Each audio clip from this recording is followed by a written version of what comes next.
West ইন্ডিজের বিপক্ষে তরুণ cricketer ডাক পেলেন বাংলাদেশ ওয়ানডে দলে। যে কারণে এই ক্রিকেটারকে দলে রাখা হলো জানালেন গাজী আশরাফ হোসেন লিপু। ওয়ানডে ক্রিকেটের সময়টা ভালো যাচ্ছে না বাংলাদেশ দলের। সবশেষ আফগানিস্তানের বিপক্ষে 3 ম্যাচ সিরিজের হোয়াইট ওয়াশ হয়েছে টাইগাররা। ব্যাটিং ভরাডুবিতে বারবার ব্যর্থতার কঙ্কাল যেন বেরিয়ে আসছে।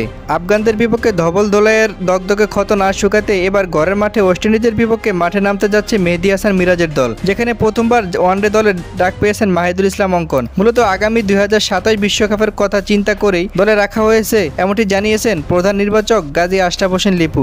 এছাড়া অধিনায়ক ও টিম ম্যানেজমেন্টের বাড়তি অপশন হতে পারেন বলেও জানান তিনি। এক ভিডিও বার্তায় লিপু বলেছেন, দলের মিডল অর্ডার যথেষ্ট ভুগছে, বলতে পারেন প্রায় সবাই রান খরায় ভুগেছে। সেই জায়গায় আমরা মাহিদুল ইসলাম অঙ্কনকে এনেছি। 2027 বিশ্বকাপ আমরা ওয়ানডে ফরম্যাটে খেলবো। ওই জায়গায় শক্তি বৃদ্ধি করতে যারা সম্ভাব্য ক্রিকেটার থাকবেন তাদের মধ্যে অঙ্কনের নামটা নিশ্চয়ই উজ্জ্বল। তাকে এনে আমরা গভীরতা বাড়িয়েছি, যেখানে টিম ম্যানেজমেন্ট ও অধিনায়কের একটা চয়েস থাকতে পারে।